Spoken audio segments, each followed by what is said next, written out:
जो अपनी self image ये कहता है कि तुम कुछ नहीं कर सकते हो या तो सिर्फ आप जॉब करते हो, job is not bad, job is good, that's a good way to earn money, but on top of this you should think of yourself as an entrepreneur.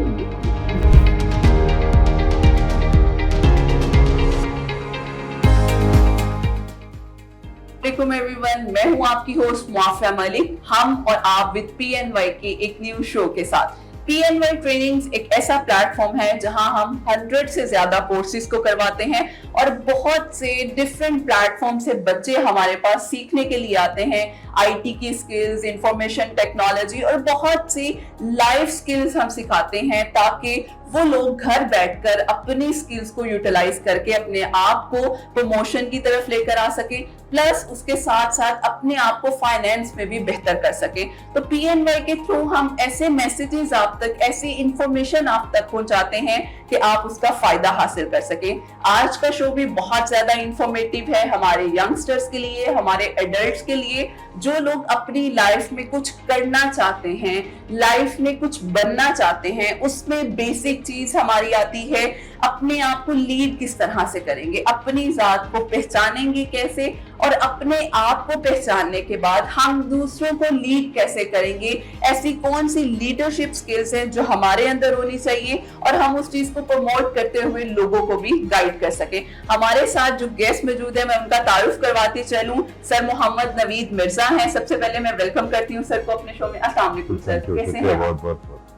मैं सर का इंट्रोडक्शन करवाऊं। सर ट्रेनर हैं और author हैं। Recently sir की बहुत ही बेहतरीन book launch हुई है जो आप लोग भी पढ़ेंगे और मैं भी पढ़ूंगी। मैंने थोड़ा स्टार्ट उसका जरूर पढ़ा था, तो हम सर से जानेंगे उस किताब के बारे में, प्लस उसमें जो सर ने कोट किया है पुर यकीन क़ियादत, किस तरह से हम अपने फेथ को लेकर चल सकते हैं, हम उस पर भी बात करेंगे। तो sir thank you so much for your time. Sir सबसे पहले मेरा सवाल ये है कि हमारे यहाँ हम लोगों को बहुत समझाते हैं, हमें कहीं मौका मिले हम मोटिवेशन बहुत अच्छी देते हैं कि दूसरों की लाइफ बदल जाए, लेकिन हम अपनी जात पे काम नहीं करते हैं। तो ऐसा क्यों है? हम क्यों अपने आप को उस चेंज में लेकर नहीं जाते और स्टार्ट नहीं कर पाते हैं? आई थिंक कुछ उसमें सिस्टम की कमजोरी है जो मैंने एक्सपीरियंस किया लाइफ में। हमारे जो भी सिस्टम में हम एक रैट रेस है, रैट रेस में सारी दुनिया एक रैट रेस में जा रही है। तो रैट रेस से निकलने के लिए आपको बहुत एक एफर्ट करना पड़ता है, और कॉन्शियस एफर्ट करना पड़ता है। तो पहले तो अवेयरनेस होनी चाहिए। तो हम भी आफ्टर ग्रेजुएशन पढ़ने के बाद हम समझते हैं हमें बहुत अच्छी नौकरी मिल जाएगी या बहुत, yes, sometimes somebody recognizes you or something happens, but it has to be somebody finds you because you can tell them or you can sort of present yourself and you sort of give them their benefit. आपके benefit के लिए कोई नहीं देखता है, तो आपने उनको बेनिफिट देखना। तो वो एक स्टार्ट था। तो मेरा इसी तरह मैंने अपनी लाइफ में यही सीखा कि शुरू के 10 years is exploration of what is possible and where are you heading, because life is not just 10 years। वो दिखता था। तो मेरा भी इसमें एक पहला करियर था, चलो एयरफोर्स में था, बहुत अच्छा था, लेकिन that was my start where I realised that there is a lot of things that I maybe don't know and they are not been polished. तो मैंने जब छोड़ा तो वो चीजें सामने आ गई, यू नो, आपकी मेंटल स्किल्स जो हैं, अब इंडिपेंडेंस स्पेशली जो बच्चों को मैं कहता हूँ कि if you learn to be your own economy, it means you are giving a service to somebody, तो वो आप वैल्यू देंगे तो लोग आपको पे भी करेंगे, अगर आप वैल्यू, है ना जी। तो सर ये बड़ा एक फाइज की बात है कि आपने एयरफोर्स ज्वाइन की, लेकिन उसको जब छोड़ा तो क्या माइंडसेट था, क्या सोच के छोड़ा, मैं इसको छोड़ के क्या करूंगा कि मैं अपने आप को एक्सप्लोर कर सकूं या इससे बढ़ के कुछ और कर सकूं? क्योंकि ये सारे करियर्स होते हैं जहाँ भी आप जाएं, नो जॉब सिक्योरिटी का कॉन्सेप्ट नहीं है। सरकारी नौकरियों में ये है कि वो आपको एक एज तक ले जाते हैं, सिर्फ 55, फोर्सेज में 50 to 55। सो उसके बाद आपने कुछ तो करना होता है। तो बट गवर्नमेंट जॉब में 60 है, तो आपका जो पीरियड है, you are much more than that, your life is much more than that one career. और तो आप उस पर डिपेंड नहीं कर सकते कि वो एक चीज। तो मेरे साथ ये था, 15 years was good, I served, I got a chance, I wanted to change and then I got more। मेरा, अब I don't recommend कि जी सब ये करें, लेकिन अपने माइंड सेट को इस तरह बनाएं कि आपको सर्वाइवल के लिए आप कहीं भी, आप income should not be the problem, because there are lots of opportunities everywhere. इस मुल्क में अगर 220 करोड़ आवाम है और लोग हैं और बच्चे हैं जो उनके अपनी सेल्फ इमेज ये कहता है कि तुम कुछ नहीं कर सकते हो या तो सिर्फ आप जॉब करते हो. Job is not bad, job is good, that's a good way to earn money, but on top of this you should think of yourself as an entrepreneur. Irrespective, आप जॉब कर रहे हैं, आप सोचें वहां पे आपका स्किल और कैसे आप डेवलप कर सकते हैं कि आप वैल्यू ऐड करें and you become an independent sort of system who can generate some income and that is going to last much longer with you. मेरा भी ये mindset change था जो मैंने जिस पे काम किया. आसान नहीं है, but if you're not conscious of it, and I knew that I have to work on it. And it was a process that takes time. क्योंकि कहा जाता है बड़ा एक ये फियरफुल सिचुएशन भी थी, अगर मैं ये जॉब छोड़ दूंगा तो मेरा कैरियर में किस तरह से परस्यू करूंगा. तो यहाँ पे हमारा जो ईमान है और हमारा जो डर है वो कॉन्फ्लिक्ट कर जाता है. स्पेशली हमारे पाकिस्तान में अगर मैं बात करूँ जॉब एरिया में, तो हमें बहुत डर होता है हमारी जॉब सिक्योर है या नहीं. तो ये चीज हमें बड़ा ट्रिगर करती है माइंड तो फेथ और फियर, कहते faith opposite of faith is not or success is not failure, but it is giving up. That means when you give up, then you lose everything. Yes. But if you keep trying and keep trying and keep improving yourself, actually improvement का मैं सबसे मैं उसमें करता हूँ. आप कोई भी skill हासिल करें, कुछ you become the best in that.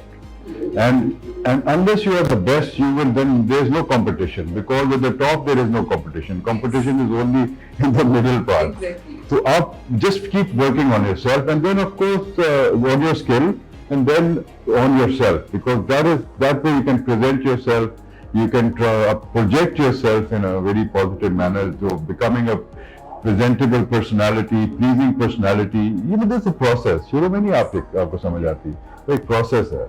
तो ये बड़ा इम्पोर्टेंट है क्योंकि सर टाइम के साथ साथ हमारे जो स्टूडेंट्स हैं स्पेशली, हमारे अंदर वो सब्र वाला वो पैमाना है ही नहीं है कि हम वेट नहीं करते हैं. हमें डिग्री मिली है फौरन हम जॉब की तरफ चले जाएं, जॉब नहीं है तो ऐसा बिजनेस स्टार्ट कर लें जिसमें हमने प्रीवियसली कोई एक्सपीरियंस ही लिया है, हमें कोई गाइड नहीं करा और बाद में हम लोग नुकसान उठा के घर में बैठ जाते हैं. यानी अपने उसी माइंडसेट को हम करते हैं कि हम हैं फेलियर, हम लाइफ में कुछ कर ही नहीं सकते हैं. तो ऐसे स्टूडेंट्स को आप क्या कहेंगे कि वो किस तरह से अपने उस माइंडसेट को चेंज करके अपने उस फेलियर से उठ के अपने आप को सक्सेस की तरफ लेकर जा सकते हैं? फेलियर कोई बात आ जाती है, success and failure. Failure is not the opposite of success. जितने भी कामयाब लोग हैं, कामयाब प्रोडक्ट्स आप देख रहे हैं, कामयाब कंपनीज हैं, वो सब बहुत दफा फेल होके वहां पहुंचते हैं. Exactly. There's no first time success. आपको कहते हैं ना, takes a lifetime to keep trying, and some people say it's actually a period of 10 to 12 years. Yes.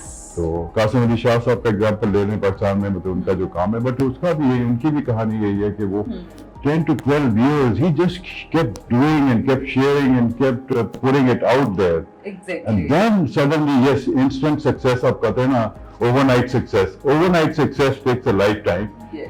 And it takes 10 to 15 years of consistent effort. और मेरा ख्याल है बड़ा important है हमारी लाइफ में इस चीज को परस्यू करना. सर थोड़ा सा बात करें अब आपकी बुक के हवाले से. इसमें आपने फेथ को बहुत ज्यादा हाईलाइट किया है, तो क्या इसके पीछे कोई आपने पहले सोचा था मैं बुक लिखूंगा या इसकी तरफ जाऊंगा, या कोई आप पहले से आपके माइंड में कोई सिनेरियो था या कोई ऐसा सीन था जिसको आप लिखना चाहते थे, फिर अपने इन वर्ड्स में आपने अल्फाज में बयान किया? मैं पहले काफी, क्योंकि 2007 मैंने एक बहुत अच्छी position, job, works, everything, I left that because मैं समझ रहा था मैं उस गाड़ी के लिए या उसके लिए मैं आइंदा जिंदगी में उसके लिए सिर्फ मैं नहीं जी सकता. No personal growth and I am not contributing in that way. I will not stay because of these perks. तो वो मेरे लिए बड़ा डेयरिंग एक्शन था जो मैंने पहले ले चुका था, but this was the second time that I got into it. But then उससे जो mindset, जिस आपने faith की बात की ना, I was not into faith from that perspective, because हमें western systems मिलते हैं, western ideas आते हैं, उनकी वो एक secular mindset आता है, वो एक किसी का penetrate कर गया. That is more towards material gains and company, हाँ कितना profitability, and that drives most of the values and most of the companies as well, unfortunately. वो service orientation नहीं है कि आप service provide करेंगे तो आप automatically you will get the return back. So it's opposite what is happening. Like people want quick money. तो faith का एस्पेक्ट मेरा एक एक्सीडेंटली इस तरह हुआ कि I was working on attitude from management training, leadership training, and then attitude. Somehow I stumbled on that topic. मैं psychologist नहीं हूँ, लेकिन मैंने एक working point of view से कि जिंदगी में आप उसको कैसे use कर सकते हैं. I came across a very very beautiful product training material which was I probably realize भी नहीं किया था वो कितनी valuable है. $5 में मैंने खरीदा था किसी second hand किसी ऐसी store से. वो मैंने 2012-13 में जब देखा उसमें मैंने कहा मैंने इतने साल मेरे पास पढ़ा हुआ था. But I worked on attitude for a few years with companies, taking that program from this गद्दी से समझे. But it was such a brilliant program because as a trainer मैं समझता हूँ trainer नहीं हूँ. I'm a facilitator, right? Yes. So I'm only helping people to find their own solution. And then suddenly मेरा near death experience हुआ 2019 में तो I realized that suddenly it was between life and death. तो ये actually क्या है ये materialism material चीजें तो हम भागते हैं उनके पीछे लेकिन बहुत सी चीजें ऐसी हैं जो हमारा instantly life change रहती है. We can anything can happen and we see it all around. Right? Yes. लोग आपके मेरे साथ भी यही था कि instantly life का realization ये हुई कि I'm just one blood clot away or one सांस away from just totally changing right my life. तो वो फेथ का उस एलिमेंट में आना मेरा थोड़ा सा ट्रैक एक उस पे चल पड़ा कि I must write on something that I'm trying to avoid because I was writing on leadership and attitude but that triggered me कि मैंने कहा मैं जिसको avoid कर रहा हूँ maybe वही need है. And then I spoke to somebody in Africa, मेरे Facebook पे वो follow कर रहा था, some leader, and वो चीजें नहीं आप जब एक इरादा करते हो ना, आपके सामने वो चीजें आनी चाहिए. इससे God से subconscious mind, जिस तरह भी आप psychological term में आप कह लें, but you have to write down and you have to make up your own mind and you use your imagination as kids also. That you have to imagine your 5 years, 10 years, 15 years, but keep that openness के change भी कर सकें. तो मैंने भी इस तरह लिखा हुआ था ये चीजें. Just the back of the mind it was there, but I didn't know what, how, and when, right? Yes. उसने मेरा mind खोला. In fact, उसने मुझे जब कहा कि आप leadership पे एक book हम लिख रहे हैं, and we want the African leadership. और वहाँ पे भी बहुत awareness आ रही है youth के लिए ना. तो he was a young leader and very upcoming and talking about ये जो आजकल बच्चों के suicide and he made a song which is one world, one life or one love. तो इस तरह का उसका मैसेज था. तो वो बुक में जो इंस्पायर किया उसने मुझसे पूछा कि can you give a chapter. मैंने कहा व्हाई मी. मैंने I have seen your profile and I think I just want you to be the one of the writers. उसने भी ये टॉपिक जब मैंने इंस्टेंटली जब सोचा मैंने कहा faith empowered leadership because now it's a sort of Abrahamic religions की एक थीम में था. और उसमें जो मैं मैसेज दे सकता है being a Muslim this was I thought a very powerful message. मैंने उसके लिए एक चैप्टर लिखा with in I had 2 weeks. जबरदस्त. मेरा ख्याल है कि बहुत शॉर्ट ड्यूरेशन में और बहुत पावरफुल एक मैसेज था क्योंकि आप अपनी मुल्क को कहीं और रिप्रेजेंट कर रहे हो. It's like that. ओके. तो उसमें वही बच्चों का जहाँ सबक यही है कि write down, be imaginative, imagine yourself successful because if you imagine yourself as failure that's what you will get and that's Allah का ये निज़ाम है इसमें इंसान का नहीं है because that's what you start working toward and even if you see it's impossible कि कैसे ये होगा. मुझे नहीं पता I was not I was writing but writing your thoughts down again as psychology मैं समझता हूँ वो मैंने उसने बड़ा help किया because when you keep writing your thoughts down you sort of eliminate those negative thoughts and negative people or negative inputs. उसको आप थोड़ा सा you start squeezing them. तो ये बस मेरा था और फिर मैंने it took me 5 months because everything came in place. I found the people, I found a mentor who guided me and he into the process of the book. It was a project and then said get it out there and then we'll talk about it, talk about the subject. Sir इस book से आप हमारी youth को lastly वो कौन सा positive message share करना चाहेंगे, देना चाहेंगे ताकि हमारी यूथ थोड़ा सा अपने आप को पंप अप करके उन चीजों से निकले और अपनी लाइफ में वापस आए और कुछ नया करे? मैं तो अभी उसका मेरा central focus faith is so important that can get you through any adversity whether it's your personal challenges, family challenges, academic challenges, and nothing is permanent. सब चीजें चेंज रहती है। आप फेथ में, मैं उसको यकीन इसलिए कि वो हमारी जो अल्लाह की जात है उस पे यकीन आप रखें।